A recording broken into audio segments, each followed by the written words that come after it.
ঠিক তখনই গাছ থেকে উল্টোভাবে ঝুলে কি যেন একটা সরসর করে তার মুখের সামনে নেমে এসে বলে, বলে ইলিশ কত করে নিল? বিনয় বকুল গ্রামের নতুন জামাই। সে বিয়ের পর এই প্রথমবার শ্বশুর বাড়ি যাচ্ছে। আর বেরোনোর আগে সে তার মাকে যখন প্রণাম করে তখন, শোন বাবা, এই প্রথমবার শ্বশুর বাড়ি যাচ্ছিস, বেশ ভালো দেখে মিষ্টি নিয়ে যাস, কেমন?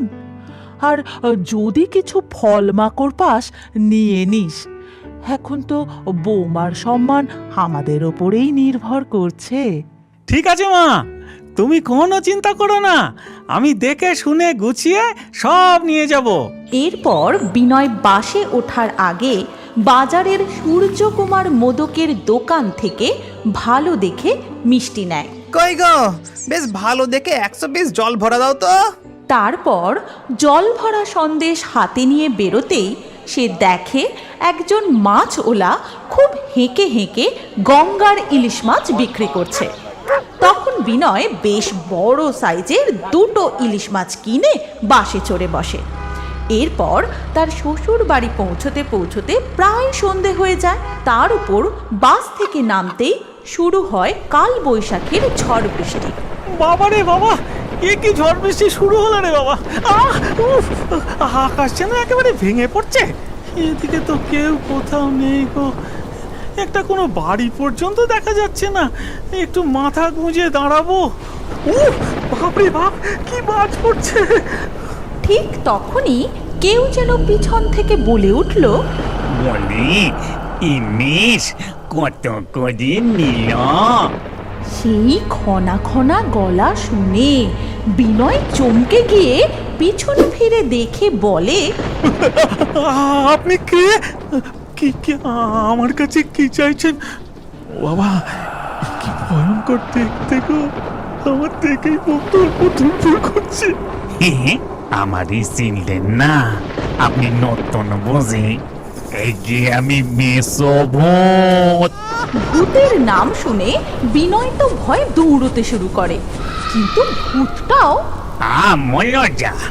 বলি ইলিশ কত করে কেজি সেটা বলি যান।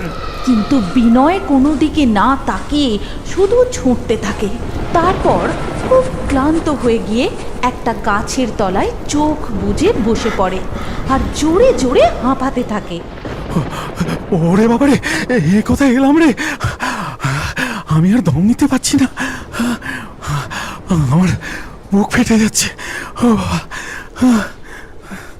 ঠিক তখনই গাছ থেকে উল্টোভাবে ঝুলে কি যেন একটা সরসর করে তার মুখের সামনে নেমে এসে বলে, বলি ইলিশ কত করে নিল?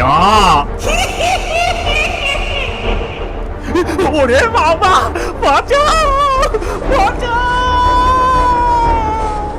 বিনয় আবার ছুটতে থাকে। এদিকে প্রচণ্ড হারে বৃষ্টি ও বাজও পড়তে থাকে। অবশেষে সে একটা কুঁড়ে বাড়ি দেখতে পায় আর সেখানে পৌঁছে দরজায় জোরে জোরে ধাক্কা দিতে থাকে। কে আছেন? আমাকে বাঁচান, দয়া করে দরজাটা খুলুন না। সাথে সাথে এক গলা ঘোমটা মাথায় একটি বউ দরজা খুলে দিয়ে পাশে সরে দাঁড়ায়। আর বিনয় হুড়মুড় করে ঘরে ঢুকেই বলতে থাকে, আমাকে দেখে আপনি খারাপ ভাববেন না, আমি নিহাতি খুব বিপদে পড়ে আপনার বাড়িতে আশ্রয় নিতে এসেছি। একটা ভূত আমাকে না রীতিমতো তাড়া করেছে। ও মা, তাই নাকি? দেখুন তো তাকে। এই রকম দেখতে কি নাই? বিনয় চমকে গিয়ে মাথা ঘুরে সেখানেই অজ্ঞান হয়ে পড়ে যায়। আর তার হাতের ইলিশ মাছ হাত থেকে ছিটকে পড়ে যায়। মিষ্টির বাক্স থেকে সব জল ভরা সন্দেশ ছড়িয়ে পড়ে। তখন থেকে বলছি ইলিশ কত করে, ইলিশ কত করে, তা বলেই না। আরে বাবা, পেট্রোলে কি যাওয়া যায়? আগে কিছু এদিক ওদিক কথা তো বলতে হবে নাকি? আহা, কতদিন যে খাইনি। এই বলে ভূত ইলিশ মাছ তুলে তার গন্ধ শুঁকতে থাকে, আর বিনয় সেখানেই অজ্ঞান হয়ে পড়ে থাকে। এর কিছুক্ষণ পর ভূত নিজে থেকেই জল এনে বিনয়ের মুখে চোখে ঢেলে দেয়। তারপর আমি কোথায়? আমার পাশে। আমাকে ছেড়ে দাও মেছো ভূত ভাই, ওই ইলিশ মাছ তুমি নিয়ে খাওগে যাও। দোজ বোকা, ও ভাবে কি আমি খেতে পারি? আমার পিণ্ডদানের সময় নিবেদন করতে হবে, তারপরে। মানে? তবে বলি শোনো, এই গ্রামে মস্ত এক জমিদার ছিল, তার গায়ে ছিল খুব শক্তি। সে সকাল বিকেল মুগুর ভাসত, আর এত এত খাবার খেত। আর আমি সেই জমিদার বাড়িতে সবে নিযুক্ত হওয়া সামান্য এক চাকর। আমার নাম ছিল নকুর। তাই একদিন হলো কি, বাবুর জন্য অনেক মাছ ভাজা হয়েছে। সে রুই, কাতলা, ইলিশ, বাবারে বাবা কত মাছ! আমি তো মাছ খেতে খুব ভালোবাসতাম, তাই নব সামলাতে না পেরি মাছ তুলি সুপি সুপি খেতে লাগলাম। তারপর ওই ইলিশ মাছ ভাজাটা যেই তুলি মুখে পুড়তে যাব, ঠিক তখনই গিন্নিমা, ও মা গো, এ কোন সর ঘরে এনেছো গো? ওগো শুনছো, দেখি যাও। ওগো দেখো দেখো, সব মাছ খেয়ে ফেললো গো। হয় হয় হয় হয় হয়। মুঝে বাবা, বাবু তক্ষুনি তেড়ে এসে আমায় স্যাং দোলা করে তুলে নিয়ে গিয়ে সোজা পুকুরে ছুঁড়ে ফেলে দিলেন, আর পেছন ফিরে তাকালেন না। এদিকে আমিও সাঁতার জানতুম না, হাঁপিয়ে হাঁপিয়ে জলে ডুবে মারা গেল। আর সেই থেকে মেসো ভূত হয়ে ঘুরিয়ে ঘুরিয়ে বেড়াচ্ছি। শ্রাদ্ধ হয়নি তো, তাই আত্মার শান্তিও হয়নি। ও, এই ব্যাপার। তুমি কিছু চিন্তা করো না গো, আমি গ্রামের সকলকে বলে তোমার শ্রাদ্ধের ব্যবস্থা করব, সাথে ইলিশ মাছও নিবেদন করব। কিন্তু তুমি না এভাবে আর ভয় দেখিও না। এরপর বিনয় শ্বশুর বাড়ি গিয়ে সবাইকে সব কথা খুলে বলে, আর সব কিছু শুনে গ্রামের সবাই মিলে নকুরের শ্রাদ্ধের ব্যবস্থা করে, আর সাথে ইলিশ মাছেরও। সেই ইলিশ খাওয়ার পর নকুরের আত্মার মুক্তি হয়ে যায়। এই কথা বলে ডাইনি তার জাদু দণ্ড দিয়ে তাদেরকে জাদু শক্তি দেয়। আজ পর্যন্ত কেউ এত রাতে এখানে আসার দুঃসাহস করেনি। মনোহরপুর গ্রামে হরিকেশ নামে এক ব্যক্তি তার 4টি মেয়ের সাথে থাকত। একসাথে 4টি মেয়েকে জন্ম দিতে গিয়ে তার স্ত্রী মারা গিয়েছিলেন। 4টি কন্যা সন্তানকে নিয়ে সে খুব মুশকিলের মধ্যে দিন কাটাচ্ছিল। খুব কষ্ট করেই তার 4টি মেয়েকে সে বড় করছিল। সীতা, গীতা, রীতা আর ববিতা, এই 4জন বোনই দেখতে একদম একরকম ছিল। শুধু হরিকেশই তাদেরকে ঠিকঠাক করে চিনতে পারত। তারা সকলে মিলে একসাথে খুব মিলেঝুলে থাকত। কিছুদিনের মধ্যেই হরিকেশেরও শরীর খারাপ হতে থাকে এবং সেও মারা যায়। 4জন বোনই একেবারে অনাথ হয়ে গিয়েছিল। আমরা এবার এখানে একা একা কি করে থাকতে পারবো? চলো বোনেরা, মামার কাছে যাওয়া যাক। কিন্তু দিদি, মামি আমাদেরকে আর তাদের বাড়িতে রাখবে না। যদি না ঢুকতে দেয় তখন ভাববো কি করা যাবে। মামা আমাদেরকে খুবই ভালোবাসে, যদি উনি সামলে নেন। এই কথা বলে তারা 4জনেই খুব ভোর ভোর উঠে নিজের বাড়ি ছেড়ে মামার বাড়ি যাওয়ার জন্য বেরিয়ে পড়ল। রাস্তার মাঝে একটা বড় জঙ্গল পড়েছিল, কিন্তু সকাল সকাল বেরিয়ে পড়ার জন্য তারা খুব সহজেই জঙ্গলটা পার করতে পারল আর মামার বাড়িও পৌঁছে গেল। ওদের চারজনকে দেখে মামা খুব খুশি হয়েছিল। ভালোই করেছিস তোরা আমার এখানে চলে এসে। হরিকেশের ব্যাপারে শুনে খুবই খারাপ লাগলো। আমি ছাড়া তোদের আর কেই বা আছে এই জগতে। এখন থেকে তোরা এখানেই আনন্দে থাক। ওরা চারজন যখন মামার বাড়ি পৌঁছেছিল তখন তাদের মামি বাড়ি ছিল না। মামা তাদের চারজনকে খাবার খেতে দিয়েছিল। ঠিক তখনই মামি বাড়ি ফিরে আসে এবং চারজনকেই সেখানে বসে খাবার খেতে দেখে খুব রেগে গেল। হ্যাঁ রে পোড়ার মুখীরা, নিজের বাবা মাকে খেয়ে শান্তি হয়নি? কোনো কথাবার্তা নেই, সোজা এখানে চলে এলো। এক্ষুনি আমার বাড়ি থেকে বেরিয়ে যা। আরে বাবা, কি কথা বলছো তুমি? আমাদের ছেলে মেয়ের মতোই তোরা। কোথায় যাবে বলো তোরা এখন? আরে আমি ছাড়া এদের আর কে আছে বলো তো? কে রাখবে ওদেরকে? আমি কিচ্ছু জানি না, আমার বাড়িতে এরা থাকবে না। বেশি কথা বললে না তোমাকেও দূর করে দেবো, তারপর নিজের ভাগ্নিদের নিয়ে থাকবে রাস্তায় পড়ে। ঠিক আছে, আজকে সন্ধে হয়ে গেছে, কাল সকালেই ওদেরকে চলে যেতে বলবো আমি। কিন্তু আজকে রাতটা এখানেই থাকতে দাও ওদেরকে। না, এক্ষুনি ওদের বাড়ির বাইরে বার করে দাও। আমি কিচ্ছু শুনতে চাই না। মামা মামির কথোপকথন তারা চারজনেই শুনতে পেয়ে গিয়েছিল। মামা মন খারাপ করে তাদের সামনে এসে চুপ করে দাঁড়িয়ে থাকে। আমরা সব কিছু শুনেছি, আপনি চিন্তা করবেন না মামা, আমরা চলে যাব। রাত্রি তো হয়েই এলো, রাতের বেলায় জঙ্গলে যাস না যেন, অন্য কোথাও থেকে যাস। সকাল হলেই বাড়ি চলে যাস, আর আমি প্রতি মাসে গিয়ে তোদেরকে টাকা দিয়ে আসব। তোদের কোনো অসুবিধা হবে না। খুবই খারাপ লাগছে বাবা, কিন্তু কি করব, আর তো কোনো উপায়ও নেই। আমাকে ক্ষমা করে দিস তোরা। আপনার ক্ষমা চাওয়ার কোনো প্রয়োজন নেই, আর আপনার টাকাও আমাদের চাই না। নিজের খেয়াল রাখবেন, আমরা আসছি। নিজেদের খেয়াল রাখিস, আর আমার কথাটা মনে রাখিস, রাতের বেলায় জঙ্গলের ভেতরে যাস না। এই কথা বলে সীতা, গীতা, রীতা আর ববিতা সেখান থেকে চলে যায়।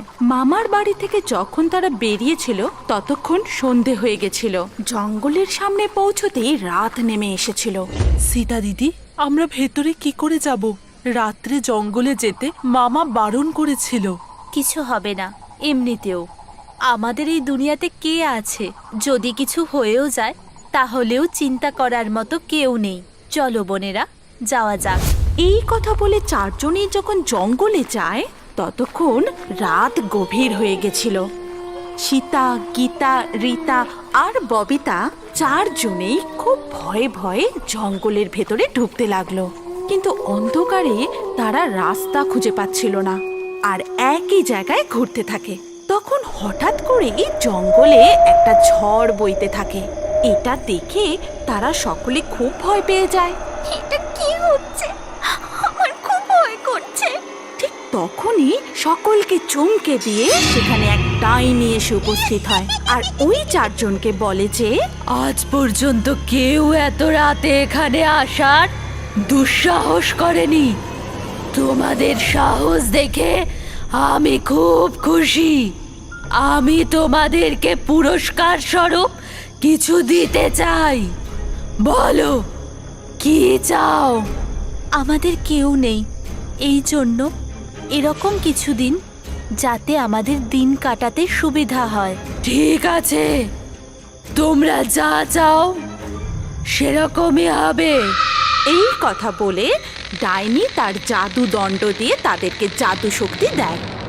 সীতা এক সমুদ্র জল 1 ঘন্টার মধ্যে 5 মিনিট পর্যন্ত নিজের মুখে রাখতে পারবে। গীতার গলা পাথরের মতো শক্ত হয়ে গেল এবং তখন থেকে আগুন রীতার কোনো ক্ষতি করতে পারবে না। আর ববিতা পুরো একটা দিন নিজের শ্বাস বন্ধ করে থাকতে পারবে। এই জাদু ক্ষমতা সেই 4 জন বোনকে দিয়ে ডাইনি সেখান থেকে অদৃশ্য হয়ে গেল। তারপর সকাল হতেই সীতা, গীতা, রীতা আর ববিতা জঙ্গল থেকে বেরিয়ে বাড়ি ফিরে আসলো। বাড়ি ফিরে তারা ভাবলো যে আজ থেকে তারা মাছ বিক্রি করবে, এবং সেটা ঠিক করার পর তারা 4 জন বোনই খুব সকালে উঠে সমুদ্রের দিকে যেতে থাকে। মাছ ধরার জন্য। সীতা সমুদ্রের পাড়ে দাঁড়িয়ে সমুদ্রের সমস্ত জল নিজের মুখের মধ্যে করে নেয়। 5 মিনিট পর্যন্ত সেই জল রেখে দেয়। আর বাকি 3 জন বোন তাড়াতাড়ি করে অনেক মাছ তাদের নিজেদের ঝুড়িতে ভর্তি করতে থাকে। আর 5 মিনিট হয়ে যাবার পরই সীতা তার নিজের মুখের জল আবারও পুনরায় সমুদ্রেতে ছেড়ে দেয়। তারপর ববিতা বাজারে যায় সেই মাছগুলোকে বিক্রি করার জন্য। এসো এসো, টাটকা টাটকা মাছ নিয়ে যাও, তাড়াতাড়ি নিয়ে যাও। ববিতার কাছে যত রকমের মাছ ছিল বাকি কারোর কাছে অত মাছ ছিল না। এই জন্য সকল মানুষ ববিতার কাছ থেকেই মাছ কিনছিল। আর এই জন্য তার মাছও তাড়াতাড়ি শেষ হয়ে গেল আর সে বাড়ি ফিরে গেল। এইভাবে কিছুদিন কেটে গেল। আর এই 4 বোনই এক এক করে মাছ বিক্রি করতে যেত, কিন্তু কখনোই একসাথে যেত না। সেই জন্য সেই 4 বোনকেই বাকি সকল লোকেরাই একটাই মানুষ ভাবতো। ঠিক এইভাবে একদিন গীতা যখন মাছ বিক্রি করতে বাজারে গেছিল, তখন একজন মাছ বিক্রেতা তাকে জিজ্ঞাসা করলো, তোমার কাছে রোজ রোজ এত মাছ আসে কোথা থেকে? কি করে ধরো তুমি? কাল সকালে সমুদ্রের পাড়ে চলে এসো, তখন দেখাবো। বাড়ি ফিরে গীতা সবাইকে বলে, হ্যাঁ, আমার ভুল হয়েছে। আমি কাল সকালে একটা মাছ ওলাকে আসার জন্য বলে দিয়েছি। কোনো ব্যাপার না, অন্যদেরকে সাহায্য করা তো খুবই ভালো। পরের দিন সীতা একলাই সেই সমুদ্রের ধারে যায় আর সেই মাছওয়ালাকে বলে যে আমি 5 মিনিটের জন্য সমুদ্রের জল নিজের মুখে রাখতে পারবো। তাহলে তোমার কাছে 5 মিনিট সময় আছে, তার মধ্যে যত খুশি মাছ ধরে নাও। কিন্তু মনে রেখো, সময় শুধু 5 মিনিট, তার বেশি আমি মুখের মধ্যে জল ধরে রাখতে পারবো না। ঠিক আছে, 5 মিনিট আমার জন্য যথেষ্ট। তারপর সীতা সমুদ্রের সমস্ত জল নিজের মুখে পুরে নেয়। এত মাছ চোখের সামনে দেখে সেই মাছওয়ালা তো নিজের হোশ বুদ্ধি সব হারিয়ে ফেললো আর মাছ ধরতেই থাকলো। পাড়ে দাঁড়িয়ে সীতা তাকে ইশারা করতেই থাকলো, কিন্তু সেই মাছওয়ালা এত মগ্ন যে সে সীতাকে দেখলই না। আর 5 মিনিট হয়ে যাবার পরই সীতা নিজের মুখ থেকে সমুদ্রের জল আবার ছেড়ে দিল আর সেই মাছওয়ালাটা সেখানেই ডুবে মারা গেল। আর সেই মাছওয়ালার বাড়ির লোক রাজার কাছে গিয়ে নালিশ করে দিল। আর পরের দিন সীতার জায়গায় গীতাকে রাজার পেয়াদা সবার সামনে দিয়ে বাজার থেকে ধরে নিয়ে গেল। তারপর ভরা সভায় রাজা গীতাকে প্রশ্ন করলো, আমার রাজ্যে কেউ অন্যায় করতে পারে না, কিন্তু তোমার ব্যাপারে আমি অভিযোগ পেয়েছি, তাই তোমাকে এমন শাস্তি দেব যে সেটা দেখে প্রত্যেকে শিক্ষা পাবে। সেপাইরা, আজই ওর ফাঁসির ব্যবস্থা করো। সেপাইরা ফাঁসির ব্যবস্থা করলো, কিন্তু গীতাকে যখন ফাঁসির দড়ি পরালো তখন গীতার কিছুই হলো না, উল্টে ফাঁসির দড়িটাই ছিঁড়ে গেল। এইটা দেখে রাজা তো চমকে গেল।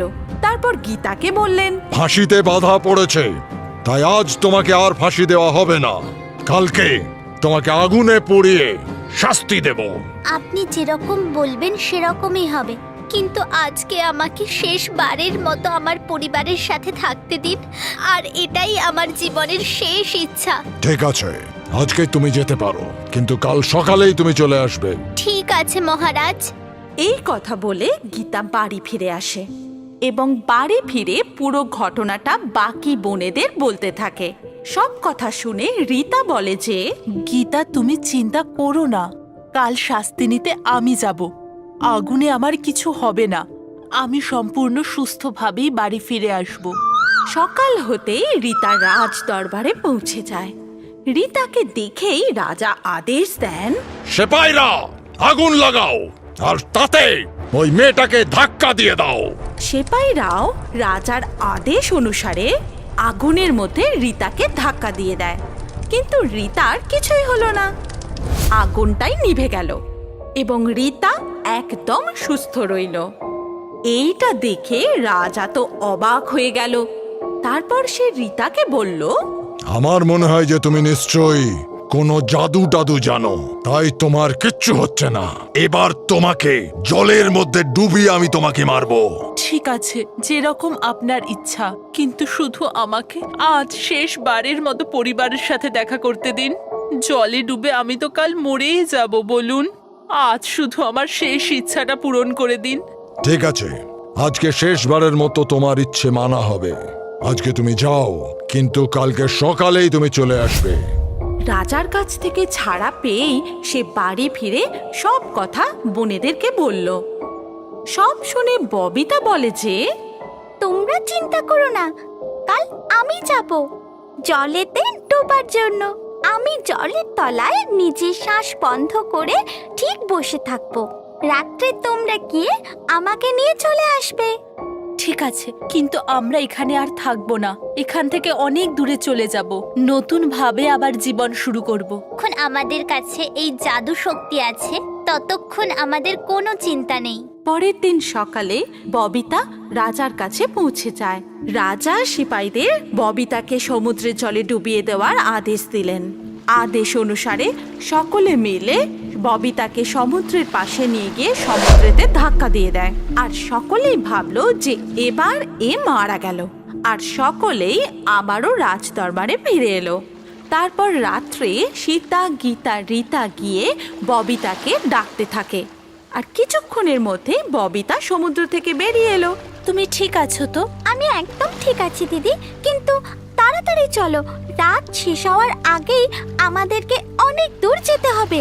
হ্যাঁ হ্যাঁ, চলো চলো।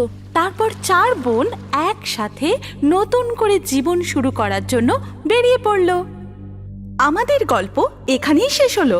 আপনার যদি আমাদের এই গল্প ভালো লাগে তাহলে এই ভিডিওটি লাইক অবশ্যই করুন। আর এখন আরো একটি মজাদার নতুন কার্টুন দেখার জন্য স্ক্রিনের উপর এই ভিডিওতে ক্লিক করুন আর আমাদের চ্যানেলটি তাড়াতাড়ি সাবস্ক্রাইব করে নিন।